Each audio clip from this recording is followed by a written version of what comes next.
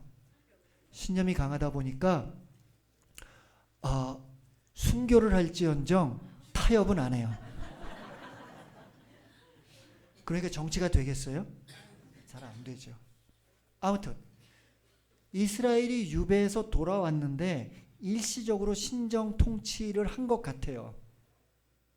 근데 성공하지 못해요. 물론 그 제도는 끝까지 살아남습니다. 그래서 예수님 시기에도 유다의 그 내적인 통치에 관한 한 가장 큰 권력은 대사제가 갖게 돼요. 그래서 우리가 예수님 이야기 읽다 보면 카야파니 한나스니 하는 이름이 있잖아요. 대사제 앞에서 예수님이 재판을 받고 그 다음에 그런 대사제들이 사형을 선고할 수는 없으니까 빌라도에게 데려가는 그런 모습들 기억하실 겁니다. 하지만 적어도 유다 내부에 관한 통치의 일들은 대사제가 권력을 갖고 있어요. 신정 통치에 이은 그와 같은 일입니다. 그런데 신정 통치가 실패를 해요. 사람들이 절망에 빠져요. 왜냐? 그들은 50년 동안 노예 생활을 하면서 간절히 바랬거든요. 이제 우리가 돌아가면 멋진 나라를 세울 거야. 그랬는데 잘 안 되는 겁니다.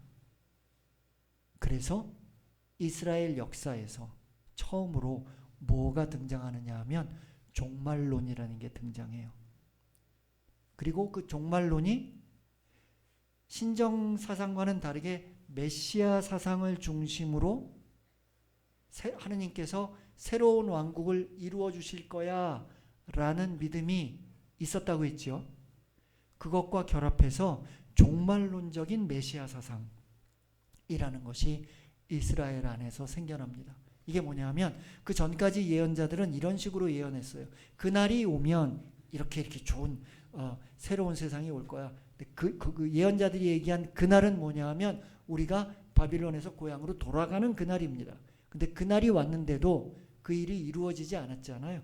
그러니까 이제 새로운 해석이 등장하는데 그날이 바빌론에서 고향으로 돌아온 그날이 아니라 하느님께서 새로운 메시아를 보내주실 종말론적 그날이야. 여기서 종말론이라는 건 뭐냐 하면은요, 하느님 이 세상에서 우리가 이렇게도 해봤고 저렇게도 해봤지만 인간의 힘으로는 이게 가능하지 않습니다. 그러니까 하느님 이 세상을 새로 시작해 주십시오 라는 종말론적인 그날입니다. 메시아와 함께 이 세상이 완전히 새롭게 시작되는 겁니다. 그런 종말론적인 이스라엘 사상은 사실은 종말론적인 메시아의 기대는 사실은 신약성경까지 영향을 미칩니다. 신약성경에 예수님이 바로 그 종말론적인 메시아라고 고백하는 것이 우리들의 복음사가예요. 여기서 말하는 종말이란 뭐냐? 지금까지 우리가 알아왔던 세상과는 완전히 다른 세상. 그래서 복음에 보면 이런 말이 나와요. 그날이 오면, 그 종말이 오면 첫째가 꼴찌되고 꼴찌가 첫째될 것이다. 여러분들 이 말을 문자 그대로 받아들이시면 안 됩니다. 그리고 집에 가서 손주들한테 너는 학교 가서 어떻게든지 꼴찌를 해야 된다라고 가르치시면 안 됩니다. 여기서 말하는 첫째가 꼴찌되고 꼴찌가 첫째된다는 것은 우리가 그런 식으로 이해할 것이 아니라 우리가 알고 있던 세상과는 전혀 다른 새로운 세상이 우리 안에 시작될 것이다 라는 그런 어떤 새로움에 대한 가르침으로 그 말씀을 우리가 알아들어야 한다는 것이죠. 종말론적인 메시아관이라는 것도 역시 마찬가지입니다. 그런 종말론적인 메시아 사상과 그들이 세상을 살아가고 있었는데, 그런데 문제가 생깁니다. 이제 페르시아가 망하고 새로운 나라가 등장해요. 헬레니스트 제국이에요. 헬레니스트 제국이라는 것은 우리가 잘 알고 있는 알렉산더 대왕이 세운 그와 같은 제국이에요. 헬레니스트 제국은 기본적으로 다신적인 제국이에요.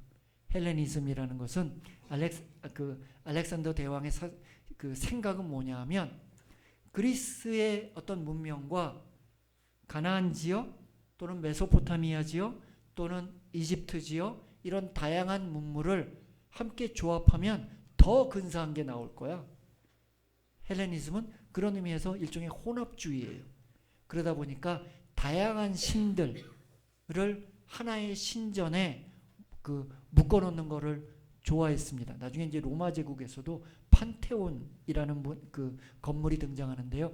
판테온, 판 그러면 모든이라는 소리고요. 테온 그러면 신들이라는 소리예요. 그래서 판테온 우리말로 번역하면 만신전이에요. 그러니까 제국의 모든 신들을 한데 모아놓는 거예요. 그 중심에는 어떤 신이 있을까요? 알렉산더가 통치하던 시기에는 알렉산더가 모시던 신이, 로마 제국이 통치하던 시기에는 로마 제국의 황제가 모시던 신이 가장 중심에 있게 되는 거죠. 하지만 모든 신들이 다 있다라는 겁니다. 이스라엘 백성이 그걸 받아들일 수 있었을까요? 못 받아들여요.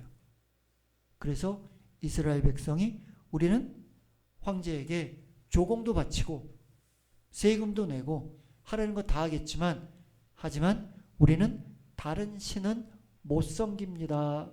이런 이야기를 해요. 어떤 황제는 그와 같은 이스라엘 백성들의 요구를 수용해요. 그리고 이런 식으로 얘기합니다. 그래, 그럼 너희가 사정이 그렇다니 내가 알겠어. 그럼 그 대신에 그럼 너희는 제사를 드릴 때 나를 위한 제사를 드려라. 그걸로 봐줄게. 어떤 황제는 온 세상의 다른 민족들이 다 그렇게 하는데 너희만 그렇게 하는 게 어딨어? 똑같이 해. 싫어? 그러면은 우리가 군대를 보낼 거야. 그런데 이 헬레니스트 제국에서부터 어떤 황제들이 등장하냐 하면 자신을 신격화하는 황제들이 등장해요. 내가 사실은 신이야. 그러면서 자신을 반신반인이라는 말이 이때부터 나옵니다. 인간으로 보이지만 신이야. 특히 헬레니스트 제국에 안티오코스 4세라는 황제가 있는데, 이 안티오코스 4세가 자신의 별칭을 뭐라고 짓느냐 하면 에피파네스라고 지어요. 에피파네스라는 그리스 말의 뜻이 뭐냐 하면 현이라는 뜻입니다. 어떤 뜻이냐? 나는 인간으로 보이겠지만 인간으로 현현한 신이야 라는 겁니다. 이 안티오쿠스 4세가 제국을 통치하기 위해서 여러 가지 전쟁을 벌이게 되는데, 그러다 보니까 돈이 없어요. 그래서 어떻게 하느냐? 신전을 약탈하기 시작해요. 왜냐하면 신전에는 재물이 쌓여 있습니다. 조금 더 장황한 설명이 되겠지만 이런 거죠. 여러분들 11조의 유래가 뭔지 아십니까? 11조의 유래가 뭐냐 하면 A라는 나라가 B라는 나라를 약탈해 오면은 그게 자신들이 섬기던 신의 축복 때문이라고 생각을 해요. 그래서 약탈한 거에 10분의 1을 신전에게 주는 겁니다. 그 신의 신전에 주는 겁니다. 이게 11조의 유래예요. 그런데 세계사적으로 전쟁이 얼마나 많았어요. 그러다 보니까 신전에는 그와 같은 보물들이 쌓여 있는 거예요. 안티오코스 4세가 나는 신이니까 신전에 있는 거 내 거. 그러면서 신전에 들어가서 그런 것들을 약탈해요. 급기야 예루살렘 성전에도 들어와요. 그러니까 유다인들이 광분해요. 그래서 혁명이 일어나요. 마카베오 혁명이. 그래서 우리 성경에 보면 그들이 일으킨 혁명에 대한 기록을 마카베오 1서, 마카베오 2서 해가지고 두 권의 책이 구약 성경에 나와 있습니다. 마카베오, 유다 마카베오. 근데요, 제가 보기에는 조폭 같아요. 왜냐, 마카베오가 우리말로 무슨 뜻이냐면 망치라는 뜻이에요. 망치파가 들고 일어난 거 아닐까. 아무튼 그런데 유다의 경건주의자들이 마카베오를 도와서 혁명을 일으키면서 이 헬레니스트 제국에 유다가 계속해서 승리를 해요. 그래서 헬레니스트 제국이 유다의 독립을 승인합니다. 그게 하스모네아 왕조예요. 그 하스모네아 왕조 때 유다가 일시적으로 독립의 시간을 누리긴 합니다만, 하지만 결국 그 안에서도 권력 다툼이 일어나서 유다가 점점 약해져요. 그런데 문제는 이 하스모네아 왕조의 시기에 여기죠, 유다는 이 밑에 있던 나라를 정복해요. 그게 에돔이라는 나라인데, 에돔이라는 나라를 정복하고 에돔이라는 나라를 전부 야훼 하느님을 믿는 유다교로 개종시켜버려요. 그런데 이 에돔이라는 지역에서 가장 막강한 가문이 하나 있었는데 그게 바로 헤로데 가문이에요. 헤로데 가문은 따라서 유다에게 정복되었던 가문입니다. 근데 그 다음에 유다 내에서 지들끼리 권력을 다툼을 하더라고 약해져 버려요. 그 약해진 틈을 타서 헤로데가 권력을 잡습니다. 그리고 그 시기에 헬레니스트 제국이 또 망해버려요. 그리고 로마가 주전 64년 로마의 폼페이우스라는 장군이 전체 지역을 정복하는 전쟁을 승리로 이끕니다. 그러면서 팔레스타인 전체 지역이 이제 로마의 지역으로 넘어가는데, 그때 헤로데가 로마와 성공적인 외교를 하면서 팔레스타인 전체 지역의 임금이 됩니다. 그런데 그 시기에 앞서도 말씀드렸지만 유다인들은 순교해요. 황제를 나는 신으로 섬기지 않겠다라고 순교해요. 그러면서 그들은 종말론적인 메시아를 기다립니다. 언제까지? 2025년 오늘까지. 예. 지금까지 유다의 랍비들이 저 사람이 메시아일지 몰라 라고 이야기했던 인물들은 상당히 많이 있습니다. 근데 시간이 지나고 나서 보니까 아니더라 하는 그와 같은 어떤 것 때문에 아직까지도 메시아를 기다려요. 그래서 여러분들 웃기지 않습니까? 이스라엘 그렇게 가난한 나라가 아니죠. 근데 예루살렘 가보면은 예루살렘 성전이 있습니까? 없습니까? 없어요. 성전터만 있어요. 그래서 유다인들은 그 성전터 근처에도 못 가요. 왜냐? 까딱 잘못해서 금 밟을까봐. 실제로 구약에서 보면은 어떤 지역을 넘어오면은 죄가 되지 않아요. 그 성전터에서 까딱 잘못해서 금 밟을까봐 유다인들은 북쪽에 있는 통곡의 벽에 가서 거기까지만 가지 그 안으로 안 들어갑니다. 관광객들은 들어가요. 그 안에 있는 금으로 이렇게 지붕 쌓여져 있는 거, 그 골든 루프, 황금 지붕이라고 부르는 건물, 그건 모스크예요. 그건 이슬람 사원이에요. 그런데 그렇게 돈이 있고 막강하고 그리고 조금만 뭐라 그러면은 뭐 가자 어디다 폭탄도 떨어뜨리고 그러는데 정작 예루살렘에는 성전을 안 지어요. 왠지 아십니까? 유다인들 중에 가장 보수적인 사람들이 반대를 해요. 뭐라고 반대하는 줄 아십니까? 우리는 성전을 지을 정도로 정화되지 않았다. 성전을 지을 정도로 우리가 경건하지 못하다. 그러면 언제가 되면 경건해집니까? 어떻게 하면 경건해집니까? 정화됩니까?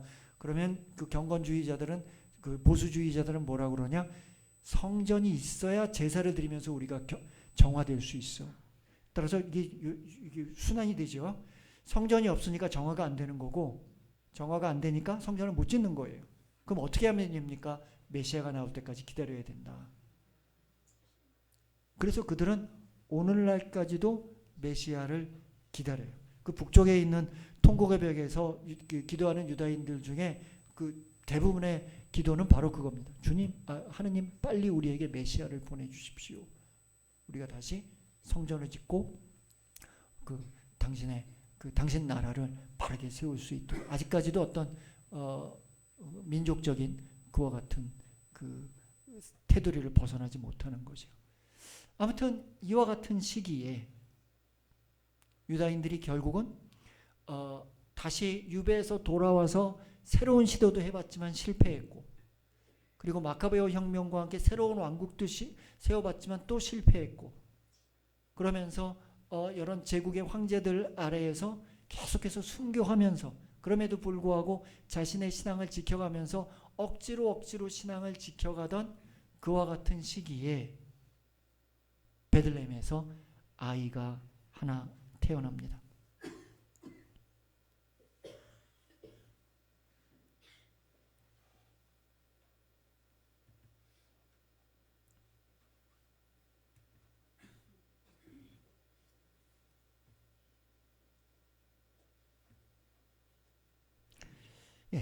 베들레헴이라는 도시는 야곱의 아내가 둘이 있었죠.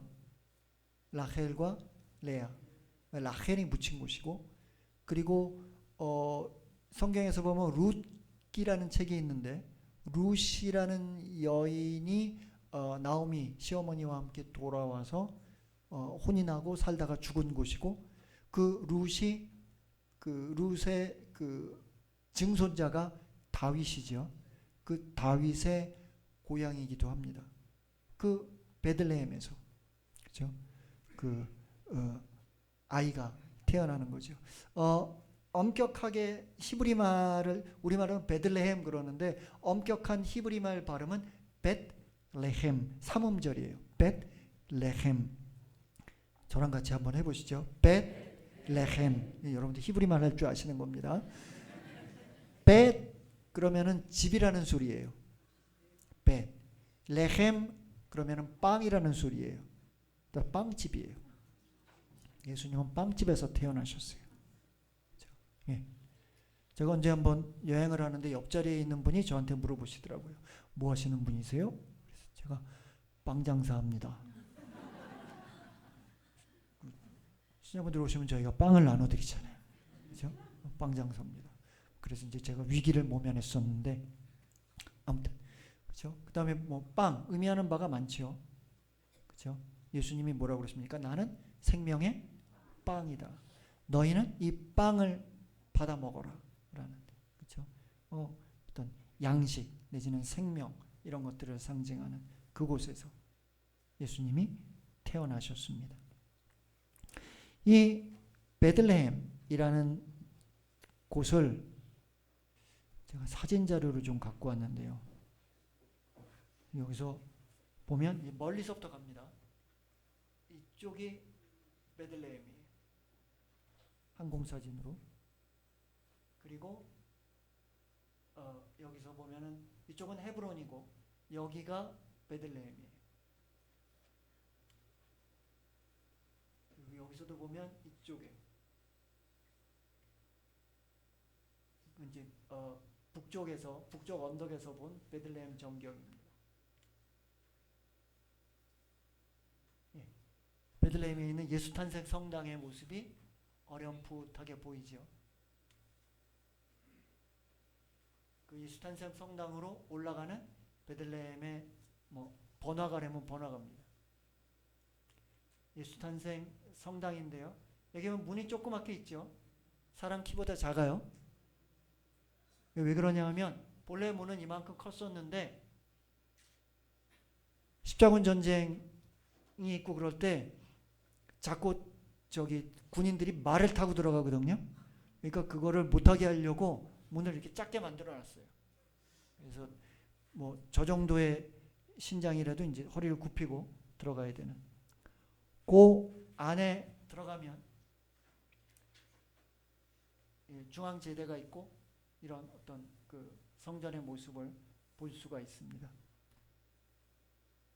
그리고 예수님 탄생한 그것을 볼 수 있는 구멍이 있고, 그러니까 예수님 베들레헴에서 태어나실 때 별이 비쳤잖아요. 그러니까 그 별 모양의 장식이 있고 여기에 이제 향들이 쭉 꽂혀 있는데 모두 15개인가 있는데 아르메니아 정교가 그 중에 한 6개인가를 갖고 있고 정교회가 한 5개인가 갖고 있고 가톨릭 교회가 한 4개인가를 갖고 있어요.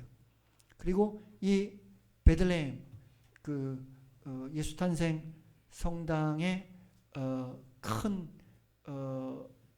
어려움 중에 하나가 이제 1년에 2번 정도 청소를 하는데 청소를 할 때 그렇게 어렵대요. 각 교파마다 이제 자기가 맡은 구역을 청소하는데 서로 청소를 더 하겠다고 해서 그걸 말리느라고 고생한다는 그 이야기를 과거에 들은 적이 있습니다. 근데 하여튼 정말로 다투는 모양이에요, 사람들이. 자기가 더 많이 청소하고 싶다고. 아무튼 예, 가까이서 보면 아이고 2장 남았네요. 예, 이런 별 모양의 장식과 그 밑에 있는 구멍. 그 구멍을 아래로 보면 이런 돌로 만든 구유가 있습니다. 돌로 만든 구유. 우리는 구유라 그러면 나무로 만든 걸 생각하죠. 근데 그 이스라엘 그 지역은 나무가 귀하지 않아요? 그러니까 나무가 아니라 이제 돌로 만들어서 돌을 파가지고 거기에 그 예수님을 띄웠습니다. 많은 사람들이 그 신약 성경을 보면서 착각하는 게 있는데 예수님이 마국간에서 태어나셨다고 많은 사람들이 생각을 해요. 근데 성경을 앞만 읽어봐도 마국간이라는 단어는 안 나옵니다. 예수님은 예수 아기는 구유에 누워진 것은 맞지만은 이스라엘이라는 문화 안에서 구유는 말이죠. 꼭 마국간에만 있는 게 아니에요. 예를 들어 여관이 있었다면 여관 앞에 구유가 있을 수 있어요. 왜냐하면 여관에 누군가가 말을 타고 오잖아요. 그럼 그 말들을 먹일 수 있는 구유가 여관 앞에 있을 수 있어요. 마국간이 아니라. 아무튼 그 다음에 많은 분들이 마태복음서를 보면 예수님이 태어나셨을 때 동방박사가 오지요.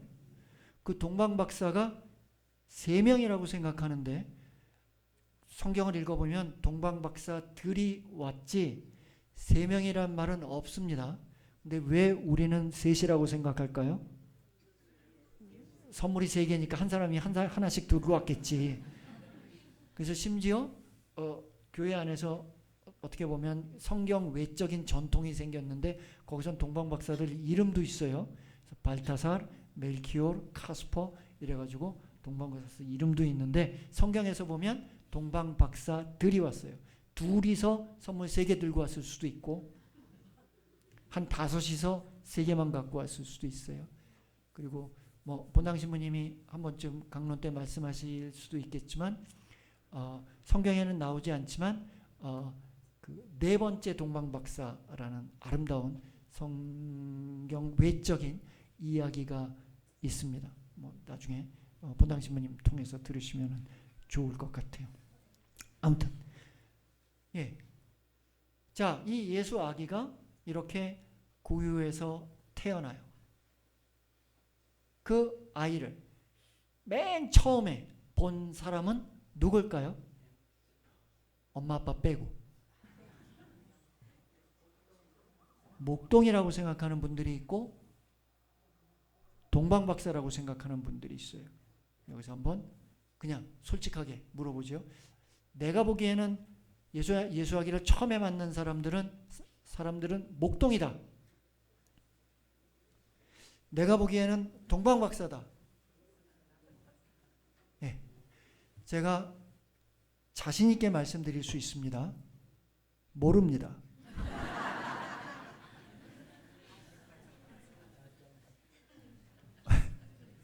왜냐하면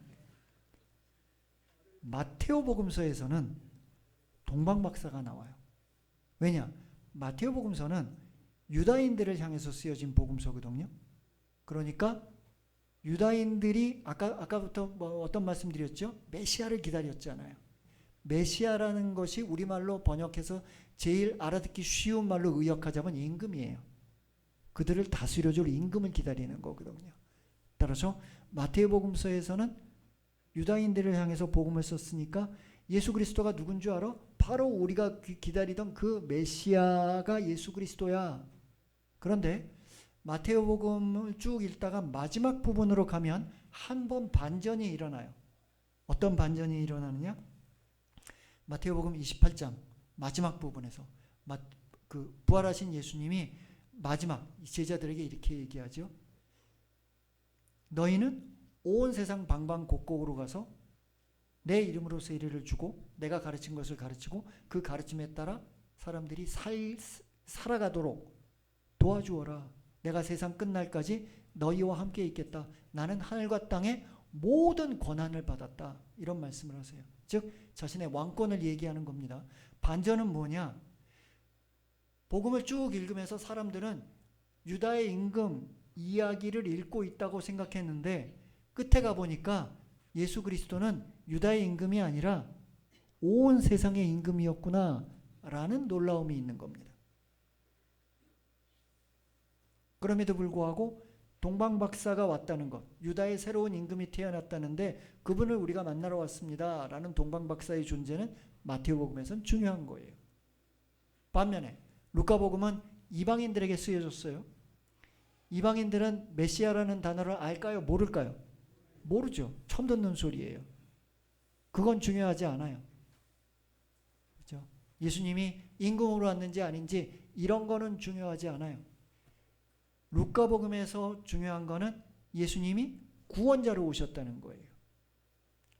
그리고 예수님이 구원하는 데 있어서 제일 중요한 것은 약하고 힘없고 보잘것없는 사람들을 위해서 왔다는 겁니다. 그것을 위해서 예수님을 만나는 첫 번째 사람들이 루카복음에서는 목동이에요. 목동은 오늘날의 용어로 얘기한다면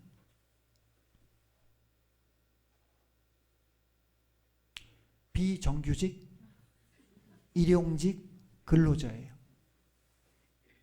그나마 양을 데리고 자신 일이 하는 게 그거죠. 목동은 집에서 잡니까? 들판에서 잡니까? 들판에서 자요. 자기 집에서도 못 자요. 불편한 들판에서 양들과 함께 잠을 자야 되는 그런 비정규직, 일용직 근로자예요. 목동이 하루를 일하면 얼마를 받을까요? 한 데나리온을 받아요. 한 데나리온이 정확히 하루치 빵값입니다. 주인이 목동에게 절대로 이틀치 빵값을 주지 않아요. 왜 그럴까요? 그럼 다음날 안 나올 수도 있잖아요. 예나 지금이나 세상은 가진 것 없는 사람들에게 좀 잔인한 것 같아요. 저희가 어떤 넉넉한 마음으로 베푼다는 것이 참 어려운 일인 것 같습니다. 아무튼 따라서 마태복음과 루카복음은 각각의 신학에 따라서 구유에 있는 그 예수님을 만나는 첫 번째 사람들이 달라요. 근데 제가 한 번은 꿈을 꾸다가 꿈에서 예수님을 만났어요. 예수님한테 물어봤어요. 예수님, 어렸을 때 처음에 만난 사람이 목동입니까? 아니면 동방박사입니까? 예수님이 내가 너무 어려가지고 기억이 안 나. 잠에서 깬 다음에 후회했어요. 내가 물어볼 것도 많은데 왜 그걸 물어봤을까? 후회를 했습니다. 아무튼 그 예수님이 베들레헴에서 태어나는 사건으로 이제 새로운 하느님 나라의 시작 내지는 구약의 백성들이 그렇게 기다렸던 종말 사건이 시작됩니다. 우리 교회 신학으로 보면은요, 종말은 미래의 사건이 아니라 예수 그리스도와 함께 이미 시작되었고 아직 완성되지 않은 사건입니다. 따라서 우리는 어떤 시간을 살고 있는 겁니까? 종말론적인 현재를 살고 있는 겁니다. 그게 교회의 신학입니다. 예수 그리스도로부터 이미 시작되었고 아직 완성되지 않은 그와 같은 시간이죠. 그 예수 그리스도가 온 베들레헴. 정경으로 보면 이 정도예요. 척박하죠. 그렇죠? 그 양을 치는 어떤 양떼를 하는 어떤 목자의 모습인데 양들이 얼마나 순한지 뛰어넘을 수 있는 높이의 담이라도 양들이 저기 순하게 목동의 말에 귀 기울이고 뛰어넘지 않는다고 합니다. 예, 구유가 있는데 돌로 만든 구유예요. 이제 사진 자료에서 그 크기를 알기 위해서 이제 보니까 이제 아이를 하나 집어넣은 거죠. 저 정도. 예. 그러니까 예수아기는 갓난아기였으니까 그 구유에 있었겠죠. 그 차가운 돌구유에 그냥 눕히지는 않았을 거예요. 그죠? 지푸라기라든지 이런 거에서 예수님이 거기 누워 계셨겠죠. 베들레헴입니다. 제가 이 사진을 보여드린 이유는 뭘까요? 그러니까 여러분, 저와 함께 이 성탄을 맞이하기 위해 베들레헴으로 갑시다. 23일쯤 인천국제공항에 모입시다. 이런 말씀을 드리기 위해서는 아니고요.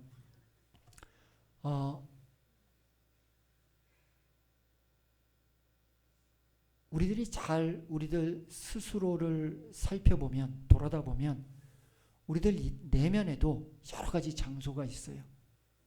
우리들 내면에도 바빌론도 있고 예루살렘도 있고 또 베들레헴도 있습니다. 이 대림의 시간, 우리들이 아기 예수를 만나기 위해서 우리들은 어디로 가야 할까요? 우리들의 내면, 우리들의 마음속 깊은 곳에 있는 그 베들레헴이라는 곳에 가야 우리는 아기 예수를 만날 수 있다는 겁니다. 따라서 오늘 강의는 사실 이 질문을 드리기 위해서 지금까지 말씀을 쭉 드렸는데요. 그렇다면 내 안의 베들레헴은 과연 어디에 있을까? 내 안의 베들레헴은 과연 무엇일까? 나는 어디로 가서 아기 예수를 만날 수 있을까? 라는 질문과 함께 이 대림의 시간을 보내신다면 이 시간이 의미 있는 시간이 될 수 있지 않을까라는 그런 바람과 함께 오늘 전체적인 강의 마무리의 말씀을 드리도록 하겠습니다. 영광송으로 마치겠습니다.